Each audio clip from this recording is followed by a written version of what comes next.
What would you do if a billionaire's card got declined in front of 100 people, and the only one who stepped forward to help was a barefoot girl in a torn dress?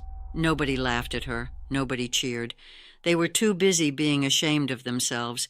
If you've ever been underestimated, overlooked, or written off, this story is for you. Stay until the end, because the twist will hit different. Hit like, subscribe, and turn on notifications, because at Kindness Corner, we don't just tell stories, we hold up a mirror to your soul. Cliffdale was the kind of town that looked beautiful from a distance. From the hilltop, where the big houses sat behind iron gates and manicured hedges, you could look down and see the whole place spread out like a postcard. Church steeples catching the morning light, a main street lined with boutiques and coffee shops, a brand new luxury mall sitting right at the center of it all, gleaming and glass-faced like a crown the town had just placed on its own head. But if you walked down from that hilltop, if you kept walking past Main Street, past the boutiques, past the point where the sidewalks stopped being clean, you'd find the flats. And the flats told a very different story. That's where Nora lived. It was a place the hill dwellers never saw. She was 14 years old, small for her age, with dark, steady eyes that always looked like they were thinking about something important. She wore the same 3 outfits in rotation. Her shoes had a small split along the left sole that she'd repaired twice with a strip of electrical tape. She just walked carefully on wet days so the water wouldn't get in. Every afternoon after school, Nora would set up her little station near the entrance of the new mall.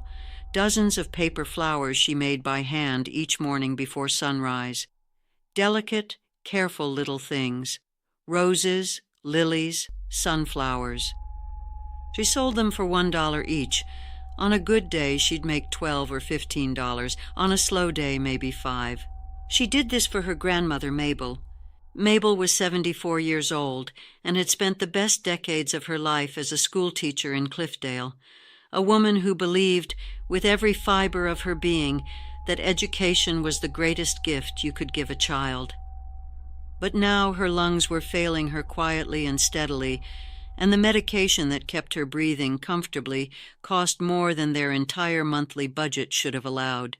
So Nora sold paper flowers. She never asked anyone for anything. She just sat there, folding and selling and smiling politely at people who mostly looked straight through her. Security guards shooed her away twice on most days. She would move, wait, and come back, politely, always politely, because that was what Mabel had taught her.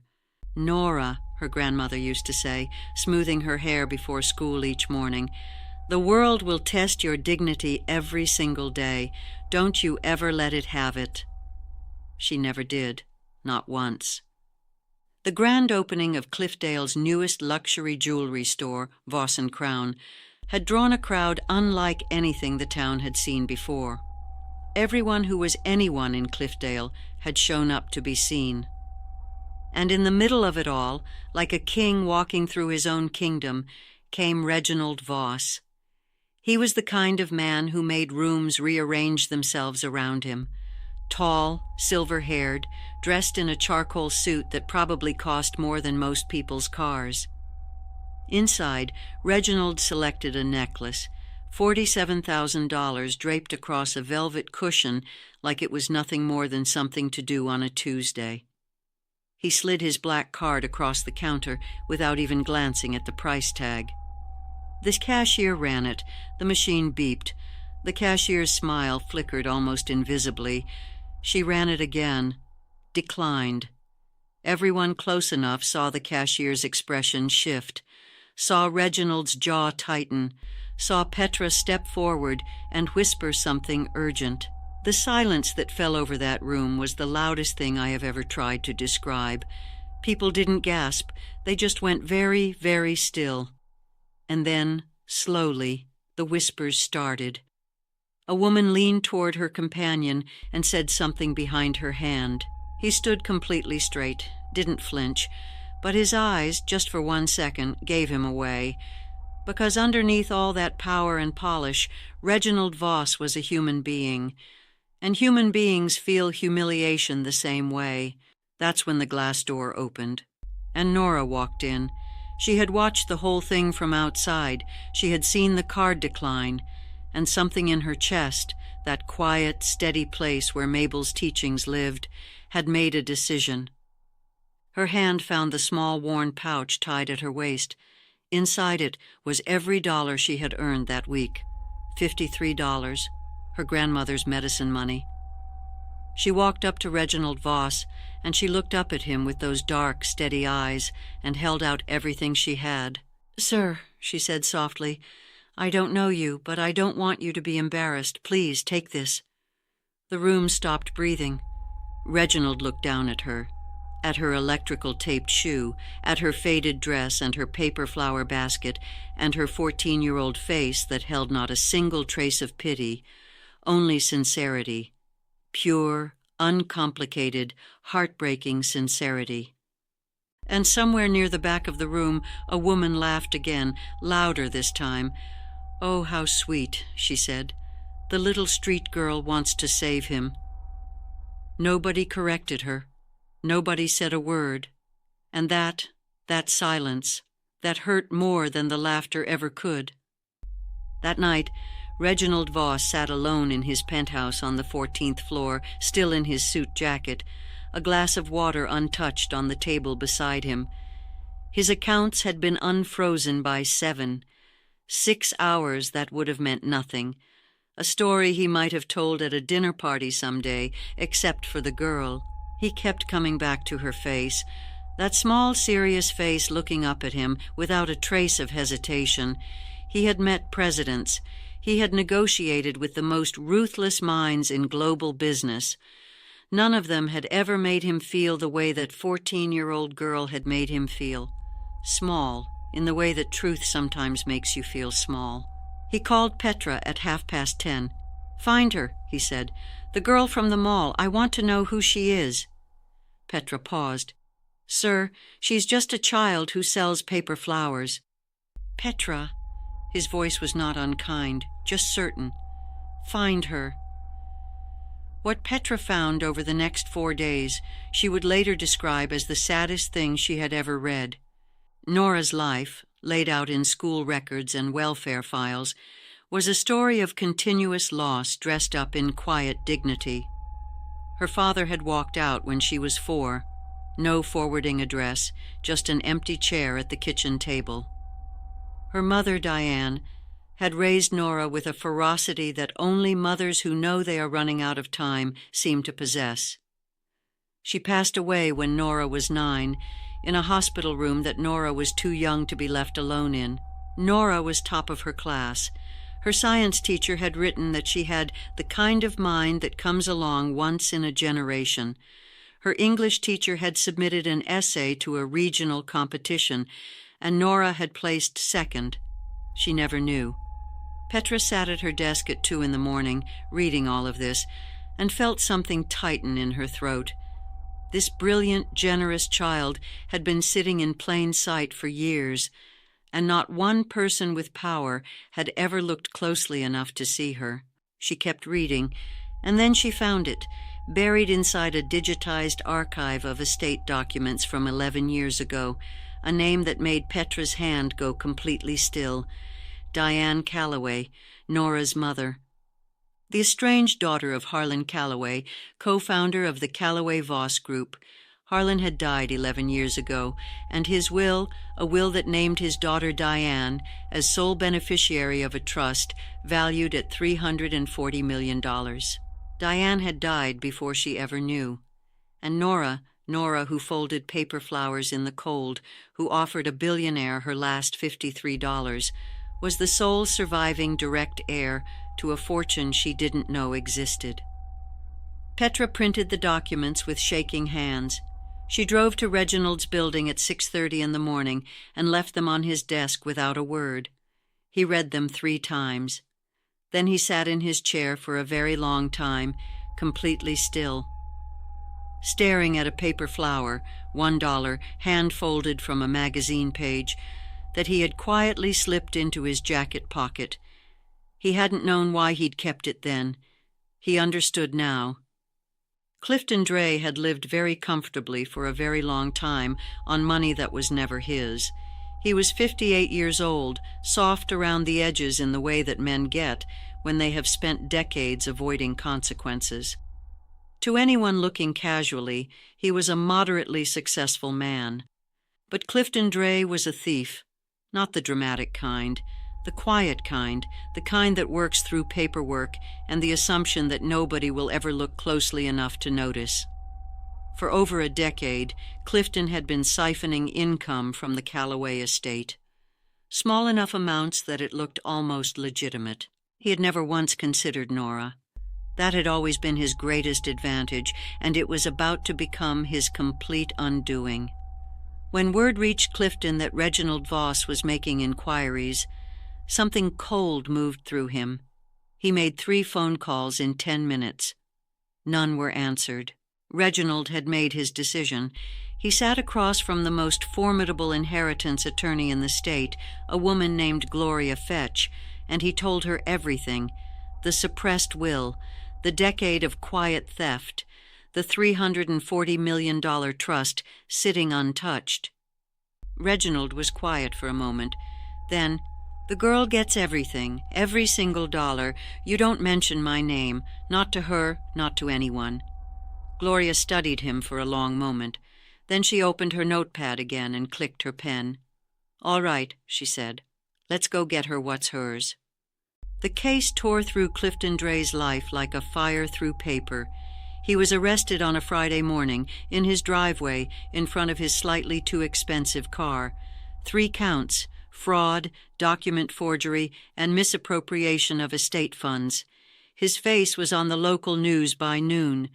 The socialites who had laughed at Nora, whose mocking comments had been captured on camera, found their faces circulating on the internet. The woman who had said, "The little street girl wants to save him," deleted her social media accounts within 48 hours. It didn't help. But here is the thing about storms, the thing that people forget when they are standing in the middle of one. On the other side of all of it, a 14-year-old girl was sitting at the kitchen table doing her homework. Her grandmother was resting in the next room. The world was finally starting to catch up. It was a Tuesday morning when the lawyer came. Nora opened it to find a woman in a gray coat standing on their small, cracked front step, holding a leather folder and looking at Nora with an expression that was careful and kind in equal measure. "Are you Nora Calloway?" the woman asked. Mabel sat on the edge of her bed while the lawyer explained everything: the trust, the will, the $340 million sitting in a trust account that had always, from the very moment Harlan Calloway signed his name, belonged to Nora's mother, and therefore to Nora. Mabel did not make a sound through any of it. Then her shoulders began to shake, not dramatically, not loudly, just the quiet trembling of a woman who had spent 10 years holding everything together and had just been told that she could finally put that weight down. Nora didn't move for a long moment. She just watched her grandmother cry, and something about watching Mabel, strong, dignified, unbreakable Mabel, finally allow herself to break, cracked something open in Nora's chest. She put her arms around her grandmother's shoulders. Neither spoke. The lawyer waited patiently in the hallway, staring at the wall where a single-framed photograph hung, a young woman smiling at the camera, holding a baby wrapped in a yellow blanket. Diane Calloway, taken about 2 weeks after Nora was born. The lawyer straightened the photograph gently before she left. When Nora finally looked up, eyes dry, she asked only one question, not about the money, not about the house. She looked at the lawyer and asked very quietly, "Is my grandmother going to be okay now?" The lawyer nodded. "Yes," she said. "She's going to be just fine." Nora established a foundation in her mother's name, the Diane Calloway Foundation, funding medication, school supplies, and support for every child in the flats who needed it. She didn't make a speech. She just showed up and handed out paper flowers she had made herself, one to every single person. Mabel recovered, slowly, steadily, the way strong things do. She went back to teaching at the same elementary school where she had spent her career. Her students didn't know who she was outside that classroom. To them, she was just a kind old woman who made difficult things feel simple. That was always enough for Mabel. And then there was the letter. It arrived unmarked, slipped through their mail slot with no return address. Inside, a single sheet of paper. One paragraph. You gave a stranger $53 when you had nothing. That said more about your bloodline than any trust fund ever could. The world sees you now. A friend. Address. Inside, a single sheet of paper, one paragraph, handwritten in clean, careful letters. You gave a stranger $53 when you had nothing. That said more about your bloodline than any trust fund ever could. The world sees you now. It always should have. A friend. Nora read it twice. Then she walked to her desk, opened the small drawer where she kept the things that mattered most, and placed it carefully inside. She never found out who sent it. She said once, much later, when someone asked, that she didn't need to know. Whoever it was, she said quietly, they already gave me everything the letter was worth. And in a penthouse on the 14th floor across town, on a desk covered in contracts and quarterly reports and the accumulated paperwork of an empire, sat a single paper flower, hand-folded from a magazine page. $1 worth of someone's time and care and quiet, extraordinary grace. Reginald Voss had never moved it. He never would. And that is where the story of Nora Calloway ends, or maybe, if I'm being honest with you, that is where it truly begins, because Nora didn't change when the money came. She didn't suddenly become someone different, someone worthy, someone deserving of the world's attention and respect. She was always that person. She was that person the morning she taped her shoe back together before school. She was that person the afternoon she sat cross-legged on a piece of cardboard folding paper flowers in the cold.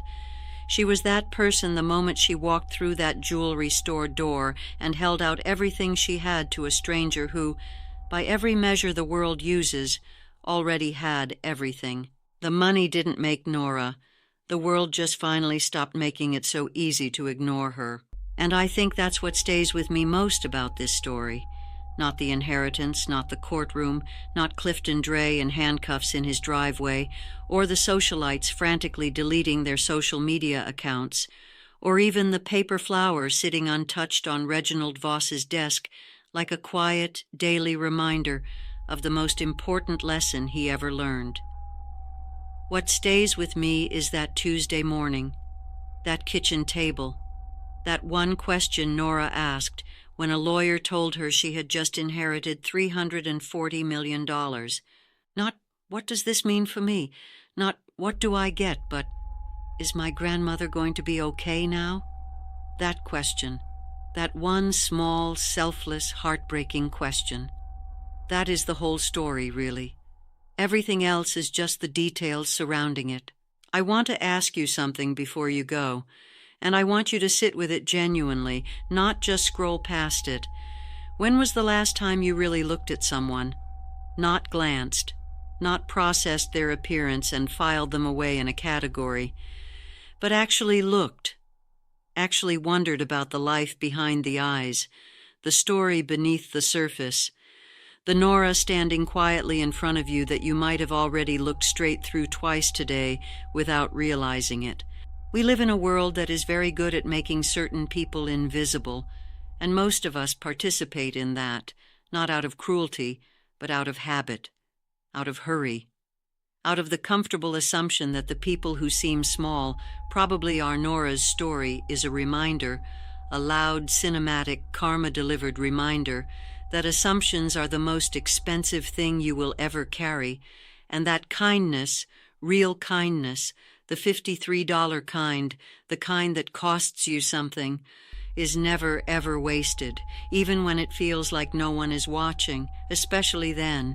So if this story moved you, If it sat in your chest the way I hope it did, please share it right now with someone who needs it, a friend who is going through something hard, a family member who has been feeling invisible lately, a stranger in a comment section who seems like they could use the reminder that the world still holds stories like this one. Hit that like button if Nora's story deserved to be told. Subscribe to Kindness Corner if you believe, the way I believe, the way Mabel believed, the way Nora proved with $53 and a paper flower, that how you treat people is the most important thing about you. Turn on your notifications, because next week we have another story waiting. And if you thought this one was something, just wait. Every single week, we come back here to this corner of the internet to remind each other of something the world outside sometimes forgets. That goodness is not gone, that dignity cannot be stolen, that the people nobody notices are so often the ones carrying the most light. You just have to be willing to look. Until next time, be the kind of person that Mabel raised Nora to be. This has been Kindness Corner. Take care of each other.